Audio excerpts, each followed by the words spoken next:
नमस्कार, बहुत बहुत स्वागत है आपका सुदर्शन न्यूज पर। मेरा नाम प्रद्युम्न शर्मा है।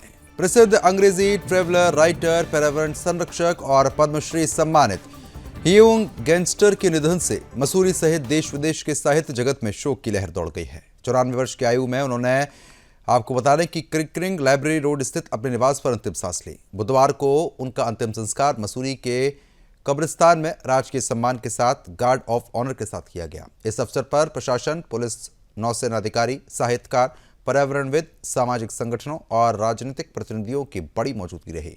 सभी ने उस व्यक्ति को अंतिम विदाई दी जिसने मसूरी को वैश्विक पहचान दिलाई।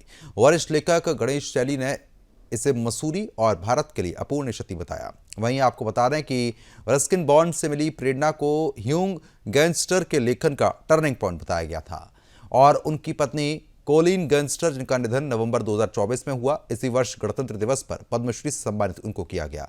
यह ऐतिहासिक जोड़ी अब केवल स्मृतियों में रह गई। करीब 20 वर्ष भारतीय नौसेना में कमांडर के रूप में सेवा देने के बाद गैंगस्टर ने मसूरी को अपना घर बनाया। 5 दशकों में उन्होंने 30 से अधिक पुस्तकें, हजारों लेख और 52 डॉक्यूमेंट्री के जरिए भारत की विरासत को दुनिया से रूबरू कराया।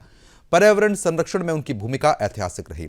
मसूरी में खनन के लिए खिलाफ उन्होंने प्रधानमंत्री इंदिरा गांधी को पत्र लिखकर, आपको बता दें कि आंदोलन भी यहां पर छेड़ा, जिसके बाद यहां पर माइनिंग पर रोक लगी। वे सुप्रीम कोर्ट की मॉनिटरिंग कमेटी के सदस्य भी रहे। स्थानीय लोगों के लिए ह्यूंग गैंगस्टर सिर्फ लेखक नहीं बल्कि परिवार जैसे शख्स थे।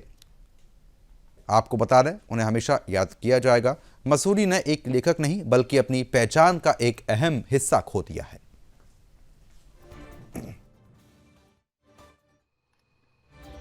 ये सिर्फ मसूरी ही नहीं, पूरे देश के लिए एक क्षति है कि आज मिस्टर ह्यूंग गैंजर आज हमारे बीच नहीं रहे हैं।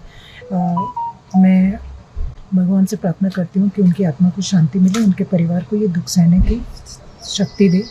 और अगर मिस्टर ह्यूंग गैंजर के बारे में हम लोग तो क्या ही बता पाएंगे, क्योंकि उनकी इतनी उपलब्धियाँ हैं कि जिसको गिनाना बहुत मुश्किल है। उन्होंने देश की सेवा के साथ साथ मसूरी के लिए जो उन्होंने जो कुछ किया है, चाहे वो पर्यावरण संरक्षण को लेकर के हो, चाहे वो सेव मसूरी करके एक उन्होंने एक अपना एक आंदोलन तरीके, एक कह सकते हैं कि आंदोलन चलाया था। और उसमें चाहे वो खनन को लेकर के हो, चाहे वो कंस्ट्रक्शन को लेकर के हो, मसूरी को किस तरीके से हम सेव कर सकते हैं, वो हर तरीके की मुहिम में वो अग्रणी भूमिका उनकी रही है।